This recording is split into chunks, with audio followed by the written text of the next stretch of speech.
How many of you have a fascination for all things trains? How many of us have experienced the exhilaration and adventure of a train ride? How many of us were so enthralled by the experience that we built or played with model trains, capturing and creating those experiences?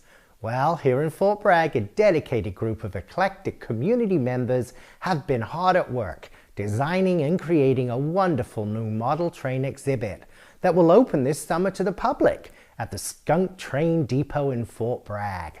It has painstakingly been designed to reflect and show the significant role that the train has played in Mendocino County's past and present.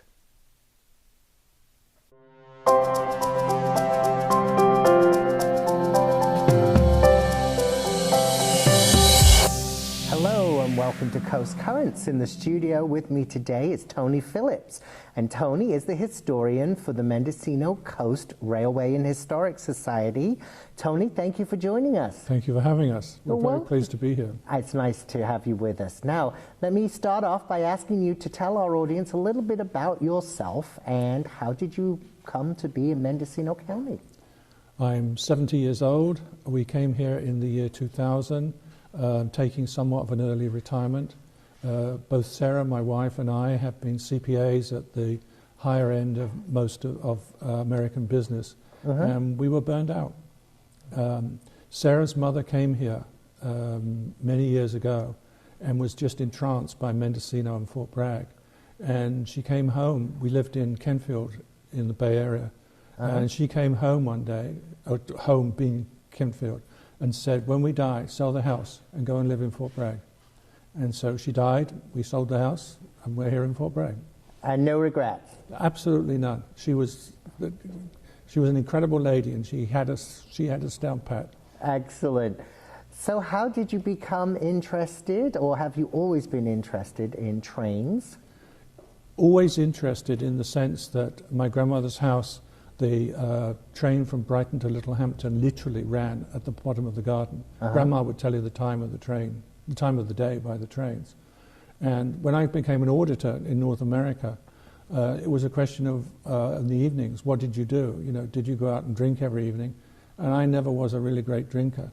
So I started buying model train kits, which easily fit inside an attaché case, and building models of trains and giving them away. And after a while I realized I might be better off if I kept the damn things and built my own model railroad. So since about 1975, I guess, I have in one form or another a railroad. And when I came here, I found out that there was already a railroad club, and so I joined. Oh, great. So the Mendocino Coast Model Railway and Historical Society is a 501c3, correct? Tell us a little bit about the organization and what exactly you do. We're not very well organized. I think that's fairly true of at least most of the smaller train clubs that I've run into. We're kind of more like a herd of cats being corralled into doing things. We've had two layouts prior to this one. The first one never got too far. The second one we actually completed and we had a lot of interest in. So when we had the opportunity from Mr. Panoli at the Skunk Train to take up premises in the skunk yard, we just absolutely couldn't believe our luck. There aren't many of us. Currently there are 18. Most of the work probably gets done by 8 or 10. And we're very lucky in having a real a real mix of people to do the work. We've got a Hollywood scene painter, we've got people who've done a lot of construction, we've got lawyers, we've got people who are skilled in electronics. So we just have a really nice group. We'd love to have more people come in and help, but we're hoping once we open up the train to the public, it'll attract more people to the club. So what skills are you looking for to kind of It's an interesting hobby. Basically, you can, if you have some skill, it can be utilized. It's just like, my skills are in writing and computer, utilizing computers. And I designed the current layout, but it took over 100 iterations, all of which were shared with the members before the herd of cats decided that we've got something that was worth having. Right. So tell us what is special about this layout that you're creating at the Skunk Depot. It's very unusual. If you go from Wallala to Rockport, I hate to say it, but you would never know that this was a major source of logging. After the 1906 earthquake in San Francisco, the Mendocino coast was a huge source of the timber that rebuilt San Francisco. But there are no museums. You can go into the museum at Elk from 11 to 1 on Saturdays and Sundays, and that's it. The Kelly House really has nothing about the logging industry. The guest house across the road here has very little about the logging industry. So we're building a railroad of dioramas of the logging industry as it was around 1920 to 1940, and connecting them is a G-scale layout. In addition to that, we've got two main lines, which in our minds are not the logging railways, but the main lines, just as the skunk train connected to the Northwest Pacific in Eureka. So we've got two main lines, each about 1.7 miles in scale length. So anybody who has got a train, a G-scale train, will find that we can accommodate it on our main lines. May not be true on what we call the mill lines, but you can certainly accommodate them on the main lines. G-scale comes in three flavors. The first flavor is what we call through the rails, just like your old Lionel, picked up the electricity. The second flavor is battery powered. This is much nicer because it means you don't have to clean the tracks. Constant problem if you're running through the rails. And the third high end, is that the right word, is real live steam G-scale engines. Okay. And we have about 20 of those in the club. Really? And they are totally fascinating. I could tell you that in my retirement I could sit and watch a model train steam power go round and round and round for days on end. Now, will you intersperse them, the different engines at different times, or will they all be going, or?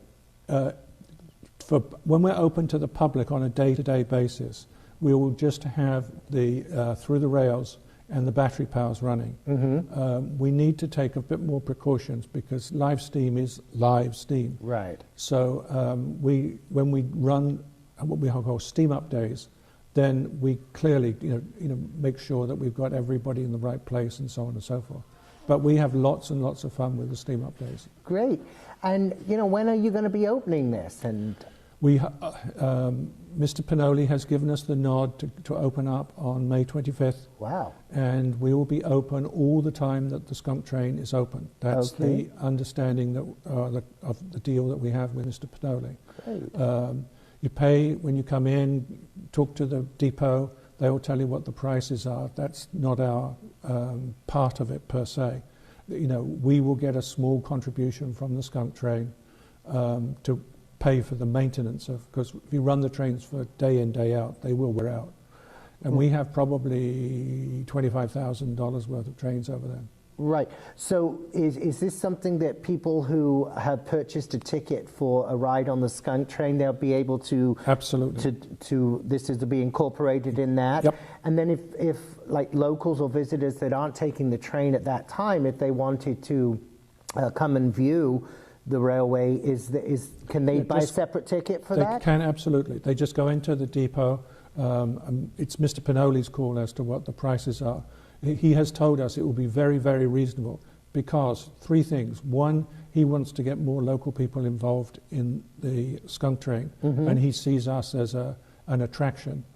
Secondly, it means that people who don't want to ride on the train can do so.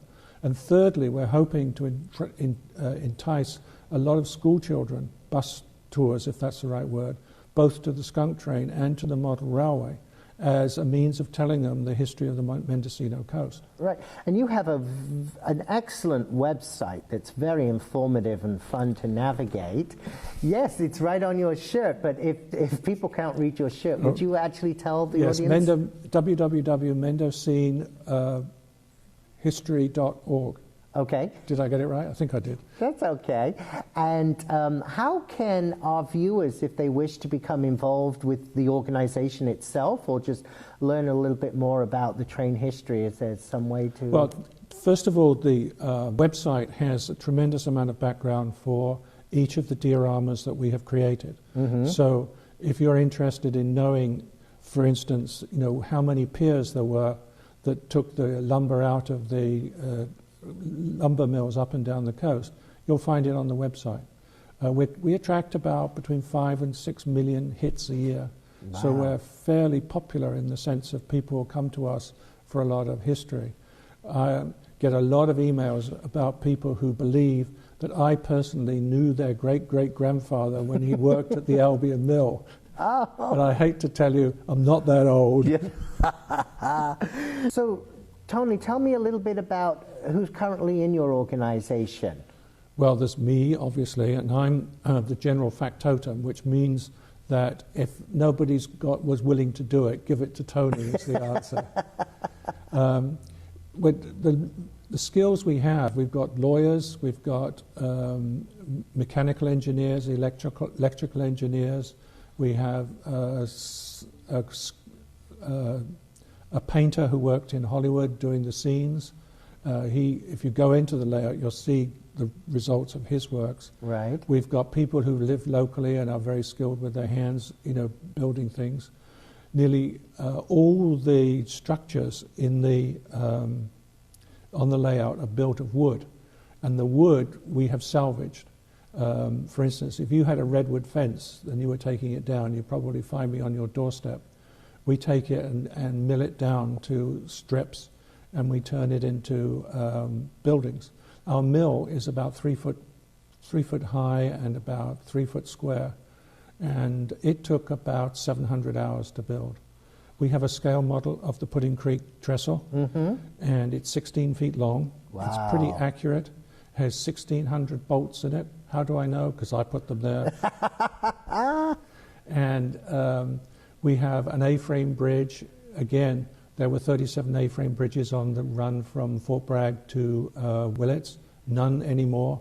Arsonists decided they were a good thing to have. Oh. And this poor old skunk train had to replace them all. Oh, dear. But all the buildings that we have in there are hand-built from scratch, so that we know that they'll fit. We wanted to build a replica of the pier. A lot of people don't know that the pier here in Fort Bragg was nearly 700 feet long. Really? And up until 1948, much of the lumber that left the Union Lumber Company, as it was then, mill, went out by schooner.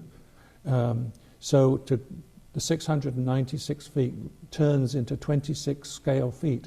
And I was adamant when we started the layout that somehow or other I would be allowed to build a pier 26 feet long. But the building's only 55 feet long. So I was told I could go from here to the door, and that was about 9 feet. That was all I was allowed. But it's a nice little pier, but it's not quite the pier that the magnificent structure that I really thought we could maybe do. that's to come. We'll have to talk to Mr. Pinoli about more space. Absolutely.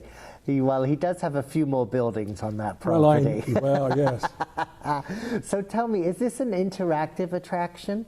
Yes, yes and no. Okay. It is interactive in as much as we hope in the future that people can bring their own trains and run them in that sense.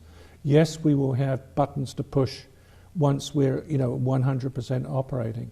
A model railroad is never finished. I mean, you go to any of the really great ones, and it's never finished.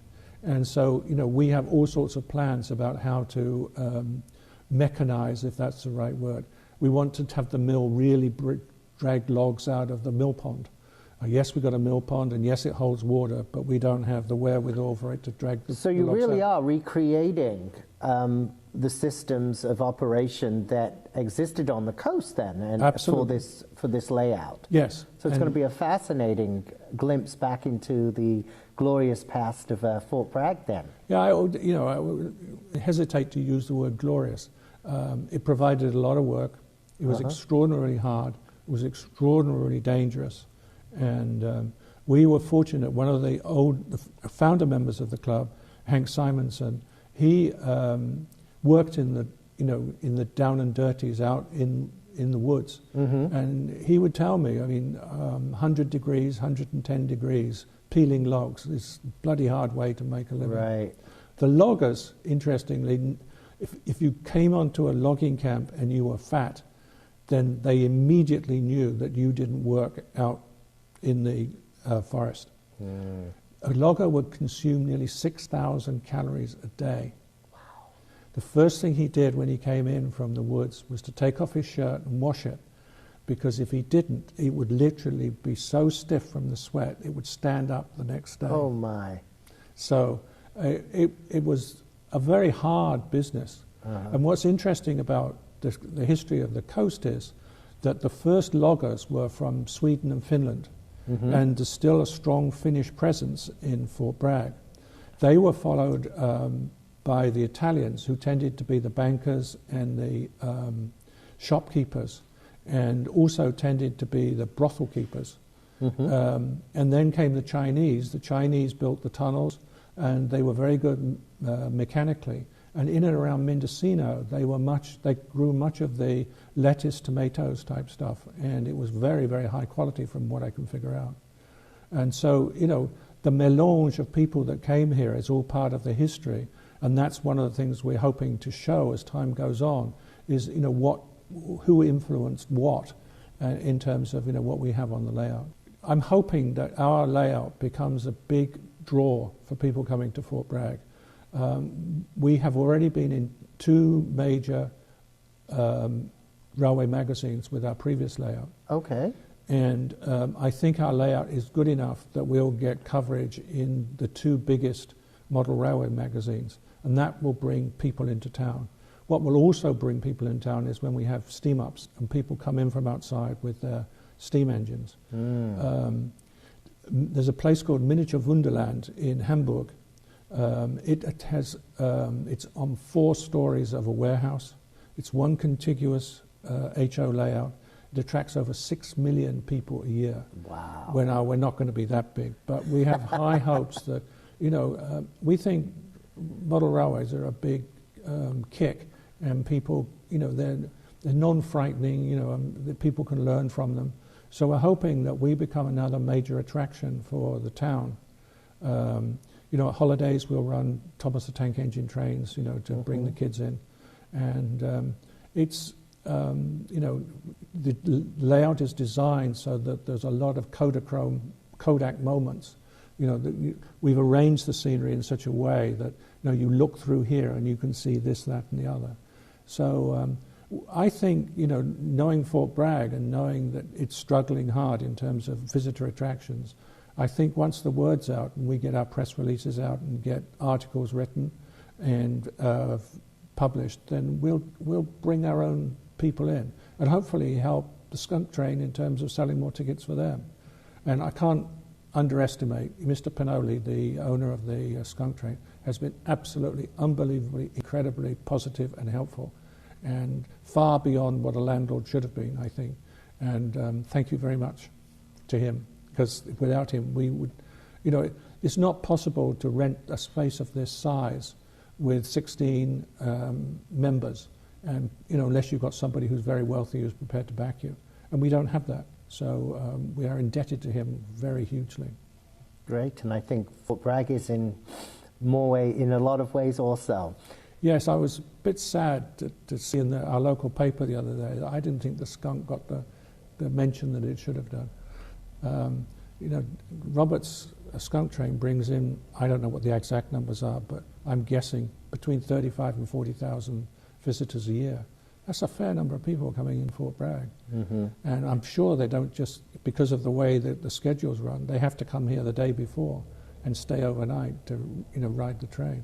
So it benefits the whole community, definitely. we do have another, if you ride the train, the Skunk Train out to Northspur, right, you'll find another one of our layouts running at Northspur. Oh, okay. It doesn't run very far, but it's there, and the Northspur people are really happy with it. That one's battery operated, so they just turn the switch and she runs round and round. And I've been out a couple of times, and every little kid that's on the trains just stands there and watches mesmerized as the train trolls its way around. And we recently fitted sound on it, so it actually sounds like a steam engine as well as it really is. Good. So Tony, talking of Chief Skunk Mr. Panoli, we were able to track him down recently, and he has a little words of wisdom for us. It's really great to have the Model Railroad Club here housed in the Carpenter's Barn at the Skunk Train. I think the synergy of having little trains and big trains coexist on the same property is an amazing feat. The Model Railroad Club brings a level of energy that sometimes can't be exerted by that of a big train. And so having them here and having 8 or 9 trains zip around the tracks at any given time, going from the inside of the building to the outside of the building, really is very fascinating. And it brings the passion that stirred within us as a child to life. And that's what's important. All right. Tony, I want to thank you so much for joining us and telling us about this wonderful, exciting new attraction coming to the city of Fort Bragg. We hope our viewers will go out and look at it, view it, and support it, and share it with your friends. And we'll look forward to seeing you again on another edition of Coast Currents.